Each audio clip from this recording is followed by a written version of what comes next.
বন্ধুরা, আমরা সেই বিখ্যাত যমুনা নদীর পাড়ে অবস্থিত কেসিঘাটের মন্দিরের পাশে আছি। আমরা স্বপ্নের আমেরিকার চ্যানেল থেকে আপনাদের সুস্বাগতম। আপনারা সবাই ভালো আছেন আশা রাখি। এখানে কেসিঘাটের বিখ্যাত ইতিহাস আছে। শ্রীকৃষ্ণের সাথে এক দস্যু ঘোড়ারূপী দস্যুর সাথে যুদ্ধ হয় এবং সেই বিরাট আকারের দস্যু ঘোড়াটাকে শ্রীকৃষ্ণ মেরে ফেলে।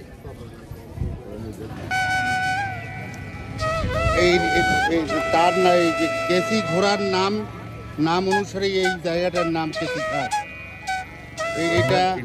এটাও অনেক পুরনো, সেই আমলের এই স্থাপত্য দেখতে পারেন আপনারা।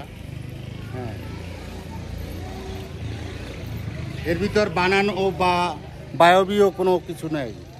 যা কিছু সত্য তা চিরদিন সত্য। যে কোনো জায়গা প্রতিষ্ঠিত হয়, যে কোনো মানুষের ভালো কিছু প্রতিষ্ঠিত হয়, হ্যাঁ, ওইটার একটা জনশ্রুতি আছে।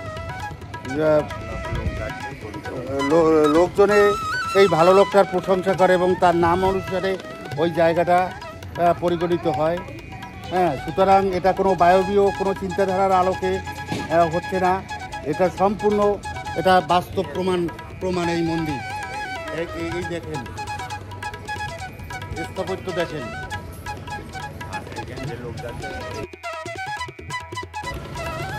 এখানে অনেক লোকজন পরিক্রমায় এইভাবে দিন, শুধু আজকের না, প্রতিদিন এই ভারতবর্ষের দূর দূরান্ত থেকে বিভিন্ন প্রভিন্স থেকে এখানে দেখতে আসে এই বৃন্দাবনে। শুধু বৃন্দাবনের এই জায়গাটা না, সব এখানে 5000 মন্দির আছে।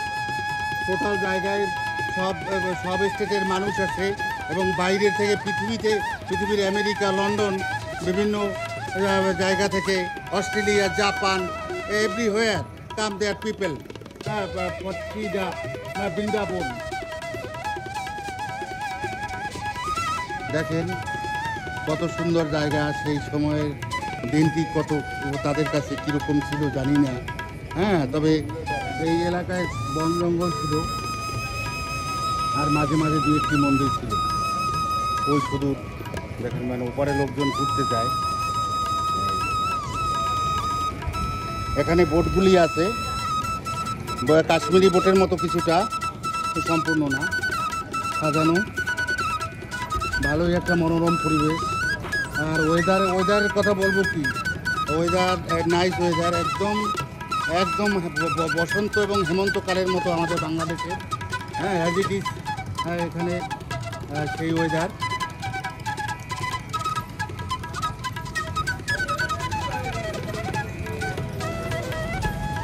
আমার সাথে অনিল বর্মন আছে, আমার বিশ্বস্ত বন্ধু। একে নিয়ে আগ্রাও যাব। হ্যাঁ, খুব আন্তরিক, খুব ভালোবাসা দিতে পারে মানুষকে। আমি জীবনে আমেরিকা, বাংলাদেশ যে কয়েকজন নিবেদিত প্রাণ পাইছি, তার ভিতর এই অনিল বর্মন একজন। বন্ধুরা, আর আমরা বেশি দূর আগাবো না, আমাদের আরও এগিয়ে যেতে হবে। বন্ধুরা, স্বপ্নের আমেরিকা চ্যানেল থেকে আপনাদের শুভেচ্ছা, স্বাগত। আজকের আমরা এমন একটি জায়গায় এসেছি যেটা আমি সারা জীবন অনুসন্ধান করছি, যে শ্রীকৃষ্ণ যে সময় জন্মেছিলেন ওই সময়কার যে মন্দির কোনটি আছে। খুঁজতে খুঁজতে এখানে আমরা আমার বন্ধুর সাথে আসলাম। এই আমার অনিল বর্মন, কুচবিহারে বাড়ি, এখন বৃন্দাবনের স্থায়ী বাসিন্দা। সে আমাকে এই মন্দিরের খোঁজ করে দেয়, সে আমার সাথে আসছে। তার এই মন্দিরের স্থাপত্যগুলো দেখি।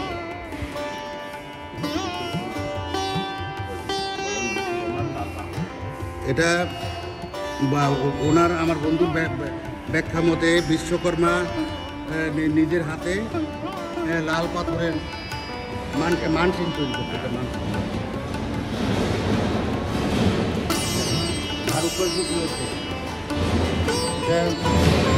যারা প্রত্নতাত্ত্বিক এবং যাদের চোখ আছে, এখানে বলতে গেলে লোকজন বেশি নেই। উপরের গম্বুজটা দেখেন, এটা রাজা মানসিং নাকি তৈরি করেছে ওই সময়টা, রাজা কৃষ্ণের ছবি আমার বিশ্বস্ত সূত্রে এখানে অফিসিয়াল তথ্য সংগ্রহ করলাম। সত্যি ভালো লাগতেছে। যেরকম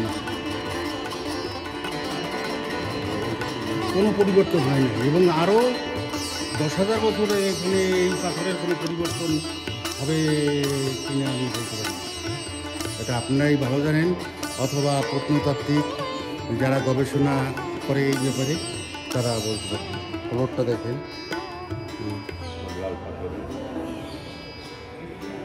এটা লাল পাথরের সম্পূর্ণ, হয়তো রাজস্থানের পাথর টাথর হবে। এখানে গুরুজি বসে আছে, উনি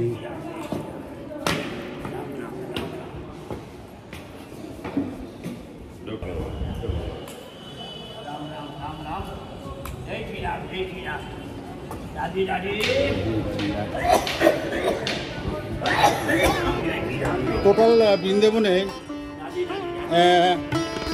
টোটাল একটা ডিফারেন্ট এনভায়রনমেন্ট বলতে গেলে। এখানে দর্শনার্থীরা আসা শুরু করছে। এটা আমরা এখন আপনাদের ফ্রন্ট সাইডে দেখব। ফ্রন্ট সাইডে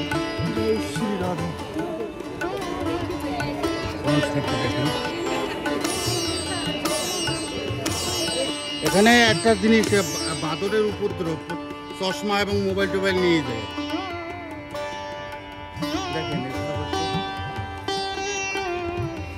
বৃন্দাবনের প্রথম মন্দির এটা। বৃন্দাবনের উনি বলতেছে আমার বন্ধু, এটা বৃন্দাবনের প্রথম মন্দির এইটা, অথচ এখানে দর্শনার্থী খুব। ওই সাধুরা বসে রয়েছে, তাদের যে মূল ব্যবসা, মানে একজনে দিলে তারা কিছু পায় এবং তা দিয়ে তারা সংসার চালায়। হ্যাঁ, আপনার এভাবে আমি জীবনে প্রথম একটি মানে সুন্দর জিনিস আমি করলাম, অবলোকন করলাম।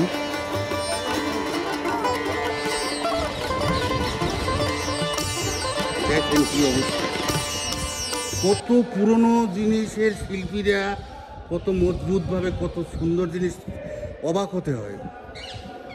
সেই শিল্পীরা এখন তো কোথায়? কত ধৈর্য এবং সময় নিয়ে তারা কাজ করেছে। বাহ, সুন্দর সুন্দর, এর কোনো মানে ব্যাখ্যাই আমার কাছে লাগে। লাইন দিয়ে তবে বন্ধুরা, আপনারা এখানে বাদর আছে, ওই দেখেন বাদরের বসবাস, বাদররা কী করতেছে, ওদের ডিউটি পালন করতেছে।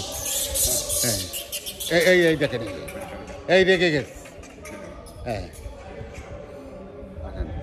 বন্ধুরা, আপনাদের কি বলবো, আপনাদের ছেড়ে যেতে ইচ্ছে হচ্ছে না। তবে আমি আছি আরও 2-1 দিন বৃন্দাবনে আছি, এরপরে আমার আগ্রা, তাজমহল এবং ফোর্ট উইলিয়াম পরবর্তী টার্গেট। আপনারা ভালো থাকবেন, সুস্থ থাকবেন। ধন্যবাদ, নমস্কার।